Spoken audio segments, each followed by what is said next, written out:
Vous écoutez Pop In, le podcast qui vous donne le sourire et vous inspire au quotidien.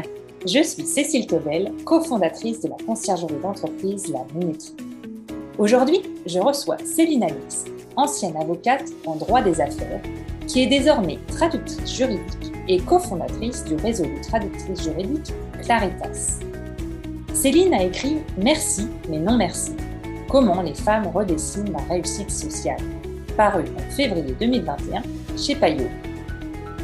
C'est un livre sur le phénomène des femmes qui renoncent à des carrières prometteuses pour travailler différemment et inventent ainsi de nouveaux modèles de réussite professionnelle. Allez, c'est parti pour notre échange. Bonjour Céline. Bonjour Cécile. Alors dis-moi, qu'est-ce qui te donne la pêche dès le matin ? Alors, le matin, tu vas trouver ça un peu bizarre, mais moi, le matin, ce qui me donne la pêche, c'est de savoir que je vais passer un moment tranquille à la maison quand tout le monde est parti, soit au bureau, soit à l'école. Et parce qu'en fait, quand j'ai écrit mon livre, j'ai pris l'habitude de travailler un peu de chez moi le matin et d'aller au bureau en fin de matinée ou l'après-midi. Et du coup, j'apprécie vraiment ce petit moment où je suis toute seule dans l'appartement, pour un moment calme, pour aborder la journée. Et vraiment, c'est ça qui me donne la pêche. Super, ça me fait une parfaite transition pour la suite. Qu'est-ce qui te plaît justement dans tes missions au quotidien ? Qu'est-ce que tu réalises chaque jour ou chaque semaine, chaque mois, en fonction de ton organisation ? Ce que j'aime dans mes missions, c'est que donc moi, je suis traductrice, donc j'ai ce travail que j'exerce depuis 10 ans. Et puis, j'ai aussi l'écriture, donc j'ai écrit ce premier livre et je suis en train d'écrire un deuxième livre. Et j'aime la diversité, c'est-à-dire le fait de pouvoir écrire le matin tranquillement chez moi et aller au bureau l'après-midi et me consacrer donc à la traduction, entourée de mes collègues, etc. J'aime beaucoup ce passage de l'un à l'autre, ce mouvement de toute seule chez moi à écrire très concentrée à l'effervescence du bureau et les échanges, etc. J'aime bien ce mélange, ça me donne un bon équilibre. Justement, parlant d'équilibre, est-ce que c'est super, hein, tu n'as pas eu les questions en amont. Et toi, alors, donc, comment tu fais pour équilibrer ta vie perso et ta vie pro, puisque donc là, on a parlé plutôt au sein du travail, mais au niveau pro-perso? Alors, cette nouvelle organisation que j'ai mise en place de travailler un peu chez moi, avec le confinement, je pense qu'on a tous un peu réinventé nos modes de travail. Donc, je me suis fait vraiment un bureau à la maison. Donc, si j'ai besoin de travailler à la maison pour aller chercher ma fille à l'école ou un rendez-vous médical, etc., je peux. Et puis, moi, j'ai un travail que je peux faire de partout. Oui. Donc, du coup, j'ai cette flexibilité énorme qui me permet de travailler de n'importe où, quand je veux. Comme je suis à mon compte, c'est moi qui décide quand je travaille, où, avec qui, etc. Et donc, du coup, j'ai un équilibre vraiment parfait entre ma vie personnelle et ma vie professionnelle, puisque je décide de tout. Donc, et du coup, cette décision, tu n'as pas d'un côté la vie pro et la vie perso. Les deux sont très liés, puisque c'est ce que tu dis. Les deux sont liés, même si j'essaie de fermer l'ordinateur aussi le soir et de faire. Tu arrives à couper ? Très attention. Ouais, j'arrive à couper. Oui. Les week-ends attention à. Oui. Également, parce que ça, c'est un peu le piège. C'est ça. Travailler à la maison, quoi. Mais non, j'arrive à bien couper. Ouais. Ah bah c'est super. Est-ce que tu aurais justement des méthodes pour gagner du temps au quotidien ? On a parlé de la première qui était de bien scinder la matinée d'un côté et puis l'après-midi de l'autre pour deux tâches totalement différentes. Est-ce que tu en as d'autres que tu souhaiterais nous partager ? C'est pas une question facile. Pour gagner du temps, tu dis ? Oui, pour gagner du temps au quotidien, quelque chose qui t'aiderait. J'ai envie de dire, ça va être un peu trivial, mais quand je vais au bureau, j'ai la chance de pouvoir y aller à pied.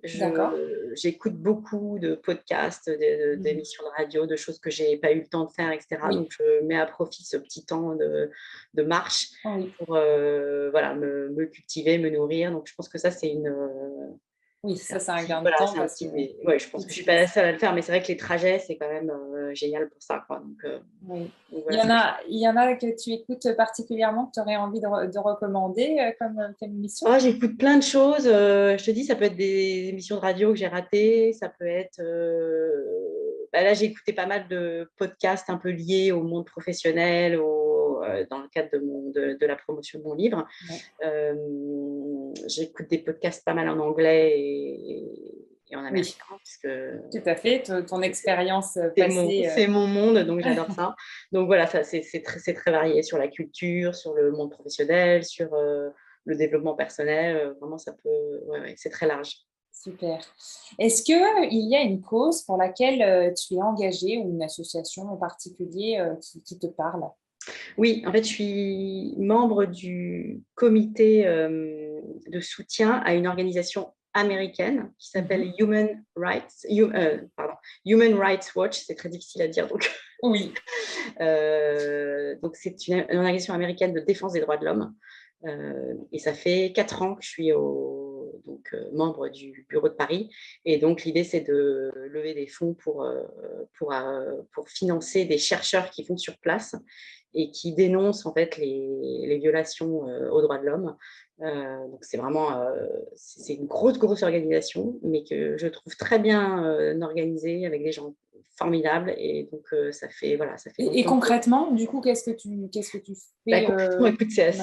c'est assez pragmatique, hein, c'est qu'il faut lever des fonds. C'est une organisation qui est financée que par des dons privés. Oui, Ils ne reçoivent aucune subvention de gouvernement ou d'accord. d'entité publique. Donc, en fait, il faut financer tout ça. Donc, il faut Mhm. lever des fonds et sensibiliser les gens aussi sur ces sujets. Et Qui, donc, tu utilises. bizarrement, ces dernières années, finalement, les droits de l'homme, ils ont beaucoup souffert. Donc, il faut Oui. remotiver les gens et les resensibiliser à la nécessité de se battre toujours pour les défendre.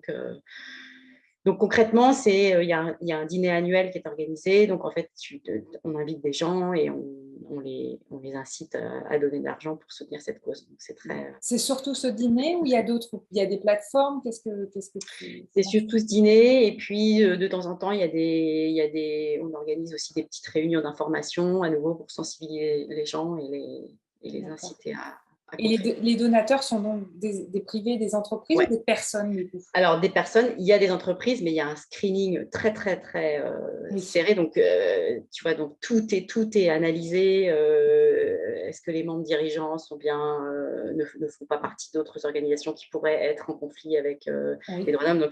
Donc, du coup, il y a très peu de sociétés qui peuvent donner. Et donc, d'accord. ça repose beaucoup sur des dons individuels. Donc, D'accord. non. D'accord, d'accord. Voilà. C'est un Voilà, fort comme ça, engagement, en effet. ouais, c'est passionnant. Et puis, c'est vertigineux parce que des violations des droits de l'homme, il y en a partout, tout le temps, dans le monde entier. Donc, il faut aussi choisir sur quelle cause on se Oui, concentre. On peut pas c'est tout ça. Est-ce que couvrir. tu Donc, as une cause récente en tête, du coup alors, moi, je suis très impliquée. En tant que membre des comités un peu dans les villes comme ça, on peut se focaliser sur des sujets. Moi, j'ai toujours le féminisme et l'égalité homme-femme qui me tient à cœur. Donc, moi, je suis plus sur ces sujets-là. Éducation et puis voilà, égalité femmes-hommes. D'accord, Donc, moi, c'est ce qui me t'animes. passionne. Donc, voilà, je suis plus là-dessus. Est-ce que tu aurais une inspiration? Enfin, voilà, qu'est-ce qui t'inspire? Est-ce que peut-être une personne, un livre, une œuvre d'art? Oui, j'aime bien cette question. Écoute, moi, j'ai pas de personne en particulier, mais je pense que les gens qui m'inspirent, ce sont pas mal les artistes. Mhm. Donc, j'aime beaucoup lire des bios d'artistes parce que je trouve que l'artiste, il est porté par un élan, en fait. On a l'impression, et c'est pas une impression d'ailleurs, il va faire toujours la même chose pendant des années. Il est porté par un élan, il a un message à délivrer, il a quelque chose à exprimer et je trouve ça fascinant. Que ces personnes aient pu trouver leur élan parce que je pense que chacun d'entre nous a un élan et à partir du moment où on l'a trouvé, bah c'est quand même, c'est quand même génial de pouvoir faire ce qu'on aime euh, tous les jours, encore et avoir toujours le plaisir de le faire. Et voilà, ce sont des personnalités un peu obsessionnelles, mais voilà, qui sont fascinantes, je trouve. Donc, je dirais, ouais, les artistes m'inspirent beaucoup, hein, de manière D'accord. générale. Et un en particulier ou pas plus que ça? Non, ça peut Une être en biographie plusieurs. que tu as aimée Ça peut récemment? être des écrivains, ça peut être des peintres, ça peut être des Oui, sculpteurs, des sculptrices. Je sais pas, non, vraiment, j'ai découvert ça récemment. J'aime beaucoup lire c'est leurs bien. journaux ou leurs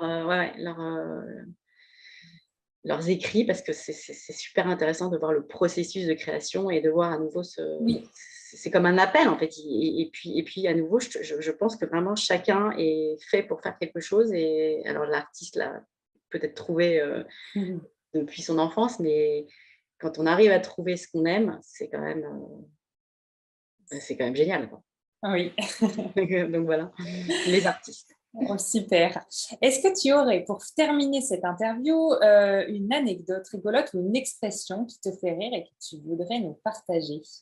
Alors, j'ai réfléchi à cette question parce que je n'arrivais pas à trouver l'anecdote Elle est difficile. rigolote. Ouais, elle est difficile, mais je crois que ce qui me fait rire, en fait, c'est que moi, j'ai une fille qui a 12 ans et on est très dans les mots, dans les échanges. Enfin, moi, j'adore les mots, c'est mon métier, etc. Et j'adore l'entendre revenir avec des expressions de pré-ado du collège. Ça me fait rire, en fait. Je trouve que c'est hyper innovateur, c'est toujours créateur et tout. Et une de ses expressions en ce moment, c'est frère. Quand elle parle à ses copines, elle dit mais frère, t'as vu ce. Tu vois, et quand elle parle, on a un petit chien, c'est une chienne, et elle lui dit mais frère, tu as mangé ta gamelle. Enfin, je sais pas, ça me fait rire, en fait. Oh.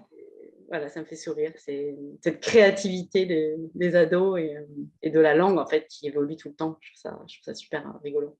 Super. Merci beaucoup pour ce partage, Céline. Merci à toi, Cécile. À très vite. À très vite. Ça y est, c'est déjà fini pour aujourd'hui. Merci d'avoir écouté cet épisode jusqu'à la fin. Je vous retrouve dans 2 semaines pour une prochaine interview. Si ce podcast vous a plu, abonnez-vous sur la plateforme de votre choix et partagez-le autour de vous. Cela m'aide énormément à le faire connaître. À bientôt sur Pop In!